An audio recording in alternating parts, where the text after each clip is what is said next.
A nuestra mesa de análisis le doy la bienvenida a Juan Cortina Gallardo, presidente del Consejo Nacional Agropecuario, la CNA. ¿Qué tal? ¿Cómo estás, Juan? Muy buena tarde. Muy buena tarde, Alberto. Muchas gracias por la invitación. Aquí la pregunta es, ¿cómo nos encontramos en estos momentos, 2022, en la tecnología en el campo? Digamos, una visión general. ¿Cómo se encuentra México? Mira, Alberto, el campo mexicano se ha transformado completamente en los últimos 30 años. Se ha vuelto un campo exportador, un campo competitivo, un campo que en muchas partes es la envidia a nivel internacional. Ni siquiera toquemos el tema de los aguacates, que hoy en México pues exporta el 97% de lo que produce. Este campo tiene muchos retos hacia adelante y dentro de ellos es precisamente todo este debate que se está dando en México en cuanto a la tecnología y a la ciencia en el campo.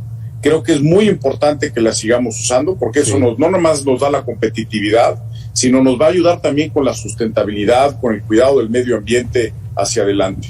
No debemos dejar usar ideologías que nada más nos van a llevar hacia un atraso en el campo. ¿Cómo que? ¿A qué te refieres con ideología? Ese ya gran mito de que el campo está atrasado, está en la pobreza, los intermediarios son los que abusan de los campesinos. ¿Esa ya no es la realidad? ¿Ya no la ves así, Juan?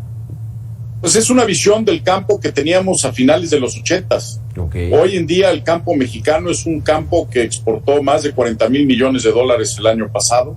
Es un campo con una vocación exportadora, pero sin embargo no nos podemos olvidar que definitivamente hay algunos productores, pequeños productores, que siguen necesitando apoyos, especialmente en la parte de granos, que yo creo que es donde más debemos enfocar una política pública adecuada para que tengan apoyos en la comercialización, en la tecnificación del riego y en otro tipo de cosas que les va a ayudar a ser competitivos contra productores de otros países que sí reciben muchos apoyos.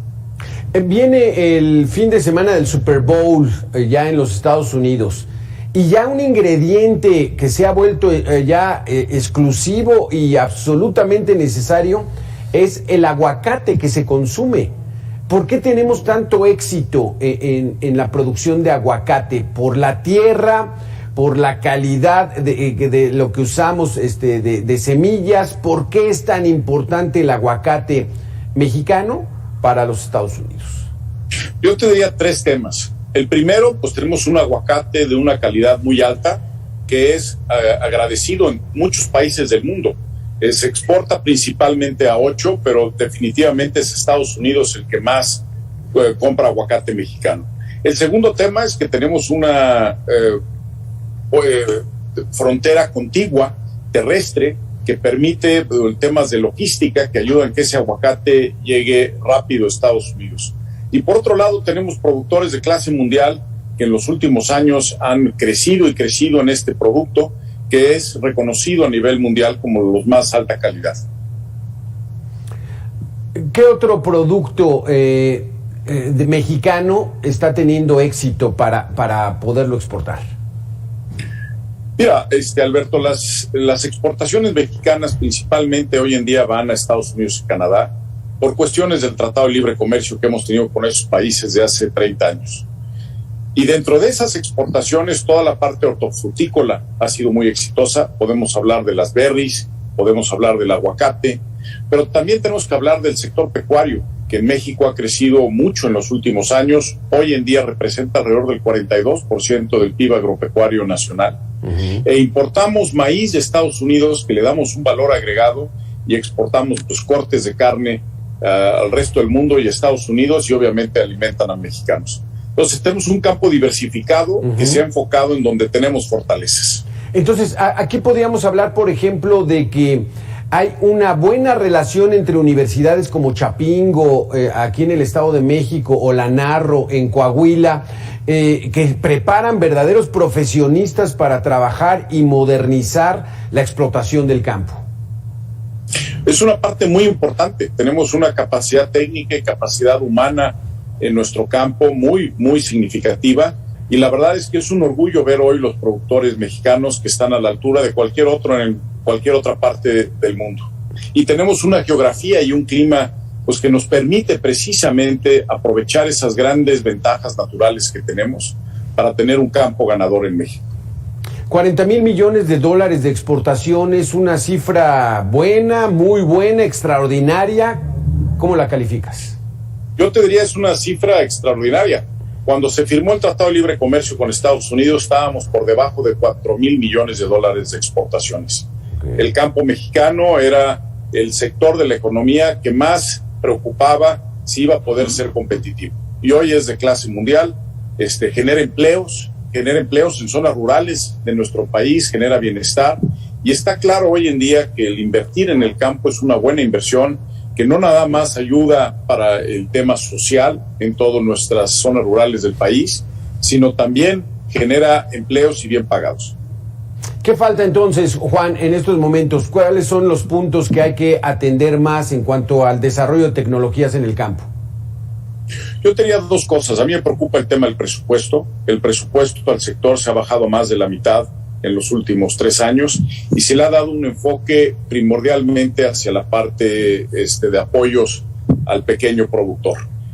No nos podemos olvidar de toda la parte de la tecnificación y de la parte de cómo podemos ayudar a los medianos y más grandes a seguir compitiendo en los mercados mundiales. Por otro lado, creo que es muy importante, como mencionaba al principio, que no dejemos a la tecnología. La tecnología y la ciencia nos va a seguir dando esas herramientas, esa competitividad hacia adelante que no podemos perder. Y en ese sentido, la ideología pues no sirve en nuestro campo. Tenemos que también que ver, por ejemplo, en el tema de las semillas de algodón, que hoy en día no están permitiendo importarlas a nuestro país, que son semillas que al final de cuentas dan la calidad que requiere el sector textil para las prendas que producen, pero también le da los rendimientos que necesita al productor para ser competitivo y que sea un cultivo rentable. Entonces tenemos que trabajar muy juntos con la academia, con el gobierno y los productores para que nuestro campo siga siendo ganador y un ejemplo mundial. ¿Será que ya no es atendido, Juan, porque realmente ya en el campo pues ya no son pobres, ya son productores de exportación y ya son considerados de los enemigos? Como ya no son pobres, ¿ya no hay que apoyarlos?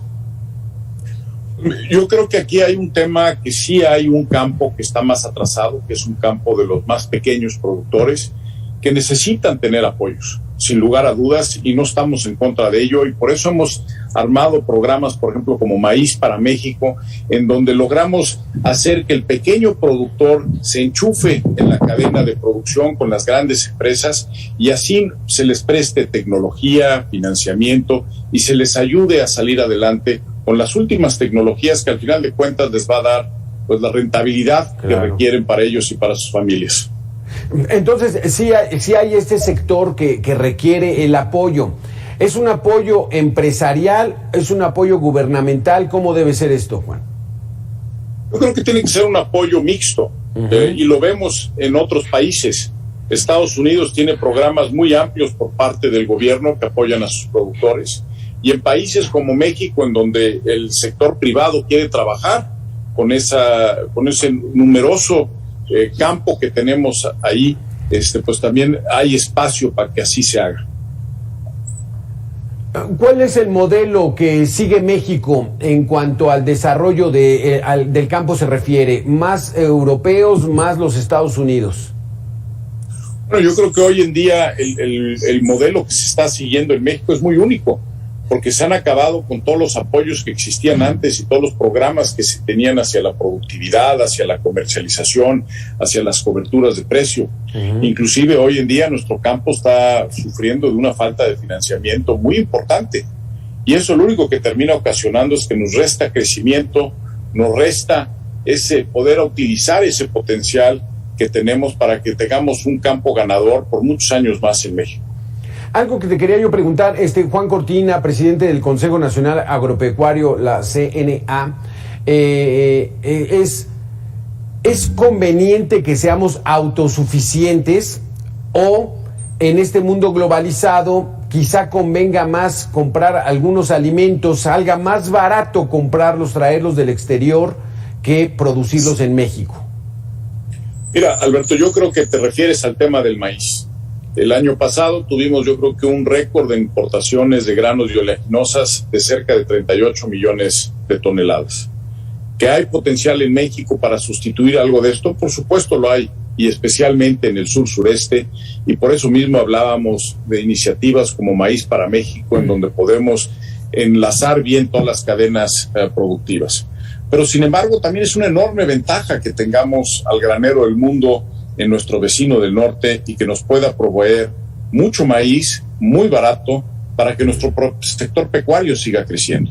Somos mercados muy complementarios y productores muy complementarios. Estados Unidos nos está mandando principalmente granos y oleaginosas, y nosotros le estamos mandando frutas, verduras y carne. Entonces, eso yo creo que pocas regiones en el mundo tienen, y cuando hablamos de seguridad alimentaria hay que verla dentro de la región de Norteamérica. Y sin embargo, como mencionaba al principio, es importante señalar que todavía hay oportunidad de sustituir algunas de estas exportaciones en el país si tenemos políticas públicas adecuadas para hacerlo. Claro. Por ejemplo, otro de los productos es el arroz, ¿no? Que muchos economistas han dicho, pues es mejor comprarlo ya de los mercados asiáticos que intentar aquí su siembra. Bueno, es que yo creo que México se tiene que ir intensificando y dedicando a los productos, uno, que tenemos la geografía y el clima para hacerlo, pero también a productos que tienen un mayor valor por hectárea, que tienen un menor consumo por hectárea, y yo creo que en ese sentido hay una vasta gama de productos del campo en donde nos podemos especializar, en donde vamos a tener una mayor rentabilidad, que tratar de iniciar en productos que igual no necesariamente vamos a ser los productores más eficientes en el mundo. Exacto. Aquí entonces la situación está, ya no lo dijiste, hay un gran sector de campesinos que hay que apoyarlos, tanto del sector privado como público, pero sí nos podríamos atrever a decir que en el 2022 ya no hay pobreza en el campo. Yo creo que desgraciadamente en nuestro país sí hay pobreza y sí existe, pero definitivamente un sector que apoya a que esto vaya mejorando en el país es el sector agroalimentario nacional. Sí. Estamos en todas las zonas rurales, y ahí en ese sentido yo creo que tenemos que hacer un trabajo muy importante junto con el gobierno para que la situación de nuestros paisanos que viven en el campo, como ha venido mejorando en los últimos 30 años, lo siga haciendo hacia adelante. ¿Sembrando Vida entra dentro de este espectro de desarrollo del campo en México? Pues no he visto muchos beneficios de Sembrando Vida, desgraciadamente, Alberto, y yo creo que es un tema que al final de cuentas la autoridad que lo está empujando va a tener que dar resultados y mostrarnos a todos los mexicanos que todo ese dinero que se ha invertido ahí ha dado resultados como se tenía entendido. Yo estoy a la espera de ver ese tipo de estadísticas y ver ese tipo de resultados que, bueno, pues todos esperamos que ese dinero que se ha invertido ahí sea bien utilizado. Exactamente. Ya, por último, en estos momentos nos ven muchas amas de casa, es la hora de la comida. El limón ha sido tema nacional de portada en los periódicos. ¿Cuál fue el motivo por el cual está todavía muy alto, pero dicen que ya va a empezar a bajar? ¿Qué pasó con el limón? Yo te diría, hay factores externos y hay factores internos. En primer lugar, de factores externos, el año pasado, en el último semestre, subieron los fertilizantes cerca de un 100%. Entonces, eso evidentemente viene a afectar la economía de los productores. No aplican todos los fertilizantes que son necesarios y por ende, pues baja la productividad por hectárea que se tenía previsto. Por otro lado, de factores internos, pues es la época por temporada de frío, de menor producción en los estados que producen limón, como es Michoacán, y entonces se conjugaron toda una serie de factores que vinieron a afectar la productividad en el limón en particular y que provocaron pues una alza que no habíamos visto en mucho tiempo de precios, pero que debería de normalizarse conforme esto se vaya mejorando.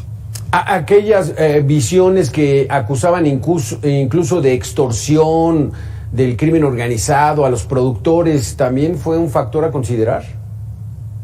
Mira, Alberto, desgraciadamente el tema de seguridad es un tema que a todos los mexicanos nos está afectando a lo largo y ancho del país, en algunos lugares más y en otros menos, y definitivamente en el campo lo estamos padeciendo y puede ser parte de una situación en donde en ciertos lugares, bueno, pues se deja de producir ciertos productos por el tema de seguridad.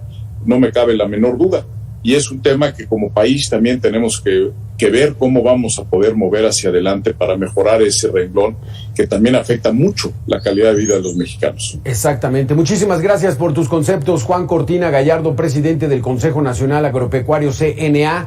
Gracias por tu visión que tienes del campo y a conclusiones de que vamos bien, hay que apretar el camino para que vayamos todavía mejor. ¿Así es? Así es, Alberto, muchas gracias. Tenemos enormes oportunidades hacia adelante y tenemos a la gente en México que lo ha logrado hasta ahorita para poder seguir creciendo un sector que es muy importante para la economía nacional. Perfecto, muchísimas gracias, Juan.